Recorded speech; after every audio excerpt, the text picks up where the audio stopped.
तो फिल्म की शुरुआत होती है इस आदमी को दिखाते हुए जो कि एक ऑपरेशन टेबल से जागता है। लेकिन हैरानी की बात यह है कि जो हॉस्पिटल कभी लोगों से भरा रहता था, अब वहाँ एक अजीब सी खामोशी शांति की फैली हुई है। चारों ओर देखने के बाद ये आदमी अपने घर फोन करता है, मगर पता चलता है कि सारे नेटवर्क बंद हो चुके हैं।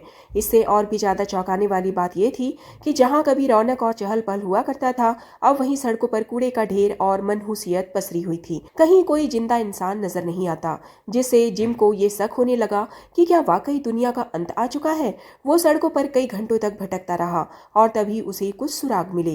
एक न्यूज़पेपर जो कि 10 दिन पुराना था, जिसमें इमरजेंसी में बाहर निकलने की खबर छपी थी। चौराहे पर दर्जनों मिसिंग लोगों की तलाश में पोस्टर लगे हुए थे। अब साफ था कि कुछ भयानक घटना ने अचानक हजारों लोगों की जान ले ली थी। जिम उलझन में डूबा हुआ था और ये सोचते हुए एक चर्च के अंदर घुस गया, मगर वहाँ जो नजारा उसने देखा वो उसे दहला देने के लिए काफी था। हॉल के बीचों बीच दर्जनों इंसानों की बॉडी पड़ी थी। जिन घबराते हुए जोर से चिल्लाया और तभी लाशों के ढेर में से दो परछाइयां खड़ी हो गईं। ये देखते ही जिम को अंदर ही अंदर घबराहट होने लगा। अब उसकी बस एक ही ख्वाहिश थी, किसी भी तरह इस भूतिया जगह से निकल भागना। मगर तभी सामने से एक अजीब एक्टिविटी करता हुआ पादरी उसकी ओर दौड़ पड़ा। जिम ने अपने आप को बचाने के लिए पादरी पर घुसा मारा, लेकिन बदले में उस पादरी की दिल दहला देने वाली चीख सुनाई दी। जिम ने बिना एक पल गवाए भागना शुरू कर दिया, लेकिन वो लाशों में से उठे बाकी लोग अब उसके पीछे पीछे दौड़ रहे थे। जिम जितना दौड़ता उतना ही ज्यादा डर उसके अंदर भरता जा रहा था, और जब वो सचमुच उन लोगों के बीच फंसने वाला ही था, तभी एक जलता हुआ बॉटल बम आसमान से उड़ता हुआ आया। असल में दो नकाबपोश लोग अचानक सामने आए जिम को बचाने के लिए और उन ज़ॉम्बी जैसे लोगों को रोकने लगे। लेकिन हैरानी की बात यह थी कि उनका पूरा शरीर आग की लपटों में था, फिर भी वो पीछा करना नहीं छोड़ रहे थे, जब तक कि पेट्रोल पंप में विस्फोट नहीं हुआ और सब कुछ जलकर खाक नहीं हो गया। ये देखकर जिम बुरी तरह घबरा गया और चीख पड़ा कि आखिरकार ये लोग हैं कौन और नकाब ओढ़े क्यों हैं। दरअसल ये जो लोग आए हुए थे वो जिम को लेकर एक शॉपिंग मॉल के बेसमेंट में गए और वहीं उसे सब कुछ समझाना शुरू किया। कहानी फ्लैशबैक में जाती है 28 डेज बिफोर। कुछ एनिमल प्रोटेक्शन ग्रुप के मेंबर चुपचाप एक लैब में घुसे थे, क्योंकि उन्हें पहले से जानकारी मिल चुकी थी कि वहां बंदरों पर गैरकानूनी प्रयोग किए जा रहे हैं। हालांकि साइंटिस्ट बार बार चेतावनी देते रहे कि इस स्टार लैब के अंदर बंद वायरस में बेहद खतरनाक संक्रामक क्षमता है, फिर भी दो एम्प्लॉय उसे बाहर निकाल देते हैं। इस वायरस का नाम रखा गया एंगर वायरस, और फिर ये लोगों के बीच पागलों की तरह फैलने लगा। ये वायरस इंसान के भीतर छिपी इच्छाओं को बिना सीमा के बढ़ा देता है और अफेक्टेड लोगों के अंदर सिर्फ दूसरों पर हमला करने की प्रवृत्ति आ जाती है। सिर्फ 28 डेज में न्यूयॉर्क और पेरिस जैसे शहर पूरी तरह तबाह हो गए। ये बात सरकार ने खुद रेडियो पर अनाउंस की। इसके बाद बाहरी दुनिया से हर संपर्क कट गया। जिम को अपने कानों पर भरोसा नहीं होता। उसे तो सिर्फ अपेंडिसाइटिस के ऑपरेशन के लिए कुछ दिन हॉस्पिटल में रुकना पड़ा था। उतने में ही उधर बाहर की दुनिया में तबाही आ चुकी थी। अब वो सिर्फ एक ही बात सोच रहा था, किसी भी हालत में अपने माता पिता से जाकर मिलना है। माइकल नाम का युवक उसे समझाने की कोशिश करता है और दो नियम बताता है। रूल फर्स्ट, कभी भी अकेले कहीं मत जाना, और दूसरा, जब तक बहुत जरूरी ना हो रात में बाहर बिल्कुल मत निकलो। अगले दिन सुबह सवेरे माइकल और एना के साथ जिम बुझे बुझे मन से अपने घर की ओर निकल पड़ता है। खुशकिस्मती से रास्ते में उन्हें कोई खतरा नहीं मिला। वो बहुत ही सुरक्षित तरीके से जिम के घर पहुंचते हैं, मगर जैसे ही दरवाजा खोलकर अंदर घुसते हैं तो पहली गीली और सड़ी बदबू जिम के दिल में डर पैदा कर देती है। और सच भी यही था, उसके माता पिता कई दिन पहले ही मर चुके थे। टेबल पर अधूरी पड़ी दवाइयाँ इस और इशारा कर रही थी कि उन दोनों बुजुर्गों ने खुद मौत को गले लगाया था, शायद तबाही से पहले इज्जत से जाने के लिए ये तरीका चुना होगा। फोटो में उन्हें देखकर जिम का दिल दर्द से भर उठता है, मगर जिंदगी तो चलती ही है। वक्त कम था, इसीलिए उन्होंने तय किया कि वो रात में वहीं घर पर रहकर बिताएंगे। जब माइकल और एना गहरी नींद में थे तो जिम अकेले ही बैठा मोमबत्ती जलाकर कुछ सोचने लगा। उसे क्या पता था कि यही एक छोटी सी गलती ज़ॉम्बीज़ को खींच लेगी। अचानक एक जोरदार टक्कर की आवाज़ होती है और एक ज़ॉम्बी सीधा जिम पर हमला कर देता है। सौभाग्य से माइकल और अन्ना समय पर पहुंच जाते हैं और मिलकर उस ज़ॉम्बी को मार गिराते हैं, मगर अफसोस माइकल उस लड़ाई में जख्मी हो जाता है। अब ऐसा हो गया था कि एना ने बिना समय गवाए सीधा माइकल को मौत की नींद सुला दिया। जिम पास खड़ा था और ये सब देख रहा था। उसने आखिरकार इस दुनिया की सच्चाई स्वीकार कर ली कि अब ये दुनिया पहले जैसी नहीं रही। अब ये जगह भी सुरक्षित नहीं बची थी, इसलिए दोनों ने रातों रात एक शॉपिंग मॉल के अंडरग्राउंड शेल्टर की ओर निकलने का फैसला किया। लेकिन रास्ते में उन्होंने देखा कि सामने की एक इमारत पर नीली लाल रोशनी वाली लाइटें टिमटिमा रही थीं। ये तो साफ था कि किसी बचे हुए इंसान ने जानबूझकर ये संकेत भेजा था। जिम और अन्ना ने तय किया कि चलो जाकर देखते हैं, मगर उस बिल्डिंग का एंट्री गेट शॉपिंग कार्ट से पूरी तरह ब्लॉक किया गया था। उन्हें समझ आ गया कि ये ज़ॉम्बीज़ को रोकने के लिए बनाया गया था। दोनों ने जल्दी से एक रास्ता बना लिया, मगर गलती ये हुई कि रास्ता बंद करना भूल गए। नतीजा ये हुआ कि वो सीढ़ियां चढ़ भी नहीं पाए थे कि कुछ ज़ॉम्बीज़ उनके पीछे चढ़ने लगे। दोनों ने पूरा दम लगाकर भागना शुरू किया, मगर ज़ॉम्बी भी बिजली की रफ्तार से पीछा कर रहे थे। तभी अचानक एक पूरी तरह से हथियारों से लैस आदमी सामने आया। उसने जिम और अन्ना को एक कमरे के अंदर घसीट लिया, फिर अपने एक्सपीरियंस और ताकत से झटपट सारे ज़ॉम्बीज़ मार गिराए। असल में वो नीली लाइट इस आदमी और उसकी बेटी का काम था। उनका मकसद था बाकी बचे हुए लोगों को बुलाकर साथ चलना।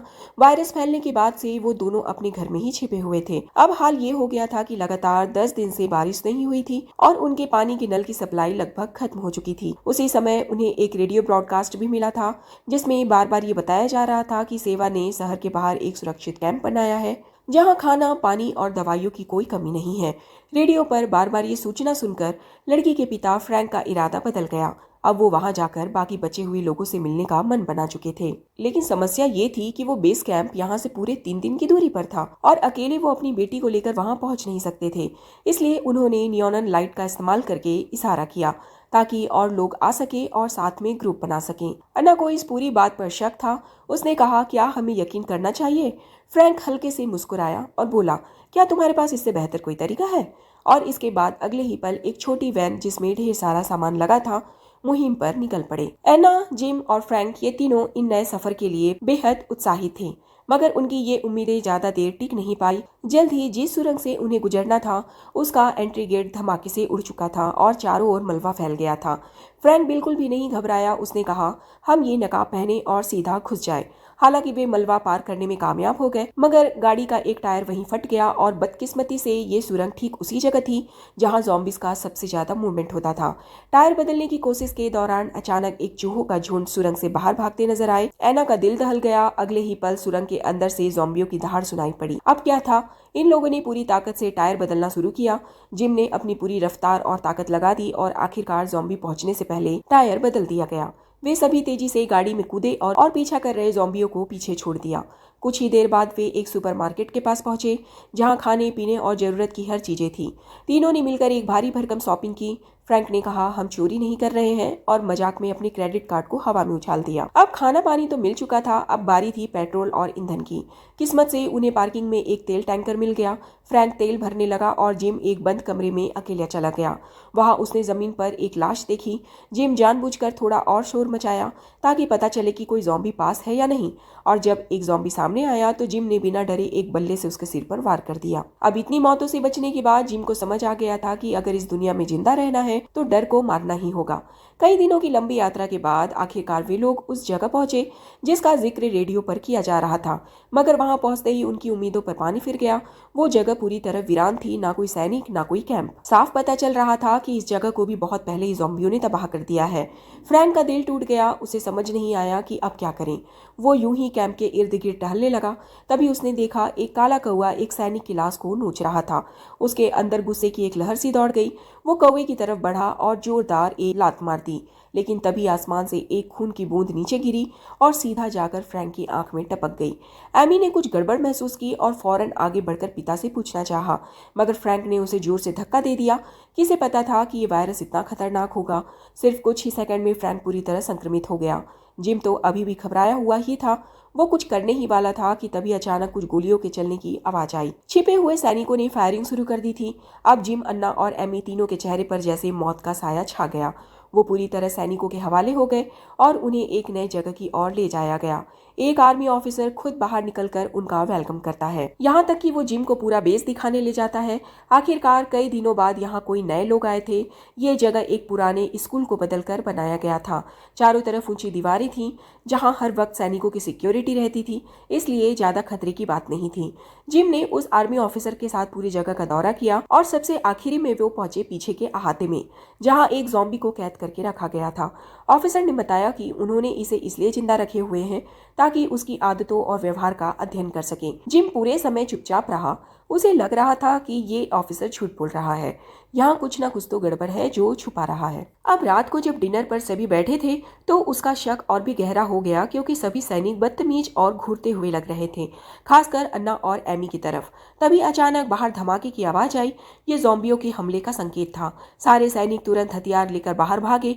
मजबूत दीवारों और तैयारी की वजह से वो जल्द ही ज़ॉम्बियों का साफ साफ खात्मा कर देते हैं। छोटी मोटी मुसीबत के बाद सभी सैनिक शानदार जीत के जोश में लौटे और तभी उनकी नजर पड़ी अन्ना पर। उनकी भूखी नजरें और असली नियत अब खुलकर सामने आ गई, क्योंकि इतने समय से उन्होंने किसी महिला को देखा ही नहीं था।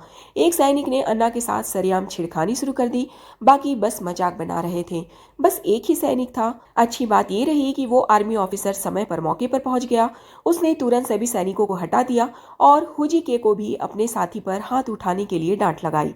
जब चारों ओर कोई नहीं था तब आखिरकार आर्मी ऑफिसर ने जिम को सच्चाई बताई। उन्होंने बताया कि वो असली सेवा नहीं है। जब पहले वाला कैंप बर्बाद हो गया था तभी से सेवा का संचालन खत्म हो चुका था। अब वो सब सिर्फ आम बचे हुए लोग हैं जो बस किसी तरह जिंदा रहने के संघर्ष में लगे हैं। उस अधिकारी ने अपने सैनिकों को उम्मीद और लक्ष्य देने के लिए एक वादा किया कि वो रेडियो प्रसारण के जरिए औरतों को लेंगे, फिर उसके बाद उनके साथ क्या किया जाएगा वो सबकी मर्जी पर होगा।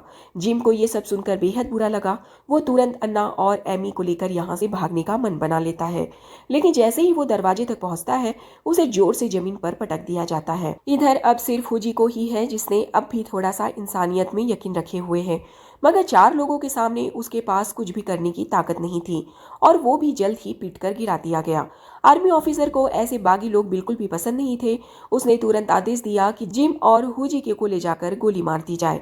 दोनों को खींचकर ले जाया गया घने जंगल की तरफ, जहां रास्ते के दोनों और गोलियों से मारे गए लोगों की लाशें बिछी थी। ये सब देखकर साफ दिख रहा था कि ये सब उन्हीं लोगों की काली करतूत थी, मगर जिम को मुख्य किरदार की ताकत बचा लेती है। एक नया सिपाही घबराहट में गलती से गोली चला देता है, जिससे हुजिको की मौत हो जाती है और साथ ही एक और सिपाही भी घायल हो जाता है। इस मौके का फायदा उठाकर जिम झाड़ियों में छुप गया और जैसे ही दोनों सैनिक थोड़े दूर हुए वो जंगल में भाग खड़ा हुआ। लेकिन बेस कैंप में मौजूद अन्ना और एमी की हालत अब बहुत बुरी होने वाली थी। सैनिक उनके साथ कुछ गलत करने ही वाले थे। तभी अचानक सायरन की आवाज गूंजी। असल में जिम ने उन्हें छोड़ा नहीं था। वो कोने में छिपा था और इंतजार कर रहा था कि पहले गार्ड सामने आए तो वो हमला कर सके। तेज बारिश और इलाके की जानकारी का फायदा उठाते हुए जिम ने चुपके से हमला किया और एक सैनिक को मार गिराया। जब आर्मी ऑफिसर को इसकी खबर लगी तो वो भागकर वहां आया, मगर वहां सिर्फ एक लाश पड़ी मिली। वो अब गाड़ी से भागने की सोच ही रहा था कि उसे पता चला कि सारा इलेक्ट्रिक सिस्टम बंद हो चुका है और तभी दूर से ज़ॉम्बीज आते नजर आए। अब वो पूरी तरह से घबरा गया और जल्दी से अपनी जान बचाने के लिए बेस कैंप की ओर वापस भागा। लेकिन कोई नहीं जानता था कि जिम पहले ही बेस कैंप में पहुंच चुका था। उसने एक गोली चलाई और पीछे की तरफ में कैद ज़ॉम्बी की जंजीर तोड़ दी। उधर सिपाही बिल्कुल भी तैयार नहीं थे। वो तो अन्ना और एमी को खूबसूरत ड्रेस पहनाने में मस्त थे। जंजीर के टूटते ही आजाद ज़ॉम्बी सीधे खिड़की तोड़ते हुए एक सैनिक पर झपट पड़ा। तभी इस मौके का फायदा उठाकर एना और एमी तुरंत भाग निकले। केवल एक नई लड़की घबराकर हवा में गोलियां चलाती रही, मगर बहुत जल्द उसे भी पता चल गया कि जो सैनिक काटा गया था वो भी अब अफेक्टेड हो चुका है। वो डर के मारे चीखती हुई बेस के पिछले हिस्से की ओर भागती है। अब सैनिकों के पास कोई ढंग की सुरक्षा नहीं बची थी। धीरे धीरे ज़ॉम्बी की संख्या खतरनाक हद तक बढ़ती गई। ज्यादातर सैनिक या तो मर गए या ज़ॉम्बी बन चुके थे। कुछ ही देर में जिम, अन्ना और एमी तीनों एक बार फिर मिल जाते हैं, लेकिन अब बेस कैंप पूरी तरह मौत का जाल बन चुका था। इसलिए अब बस एक ही रास्ता बचा था, जल्द से जल्द भाग जाना। वो तो अच्छा हुआ कि वहां एक गाड़ी खड़ी थी। एमी झट से ड्राइविंग सीट पर बैठ जाती है, लेकिन उसे पता नहीं था कि आर्मी ऑफिसर पीछे की सीट पर छिपा था। जिम थोड़ी देर के लिए चौंक गया और इस वक्त उसे गोली लग गई, मगर एमी ने हिम्मत नहीं हारी, सीधा रिवर्स मार दिया। गाड़ी पीछे पार्किंग में घुस गई और ठीक उसी समय एक प्रयोगशाला से ज़ॉम्बी बाहर निकलकर आया और खिड़की का शीशा तोड़ डाला। आर्मी ऑफिसर सीधा ज़ॉम्बी के पंजों में जा फंसा और वो उसे घसीट कर ले गया। उसकी दर्द भरी चीखें तेज बारिश और अंधेरी रात में गूंजने लगी।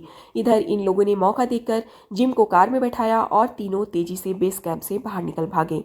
अब हमें दिखाया जाता है कि इस वक्त जिम, अन्ना और एमी एक पहाड़ी गांव के दूर दराज इलाके में रह रहे हैं। वहां का चारों तरफ का सन्नाटा और पतली सड़क इतनी वीरान है कि कोई ज़ॉम्बी भी वहां पहुंच गया तो वो भी भूख से मर जाएगा। हालांकि तीनों ने नॉर्मल लाइफ जीने की उम्मीद अभी भी नहीं छोड़ी है। उन्होंने एक खुले मैदान में बहुत बड़ा मार्ग बनाया है ताकि अगर कोई हवाई जहाज वहां से गुजरे तो उन्हें देख सके और बचाने आ जाए। तो इसी सीन को दिखाते हुए ये फिल्म यहीं खत्म हो जाती है। तो इस तरह यही थी 28 डेज बाद की फिल्म की पूरी स्टोरी।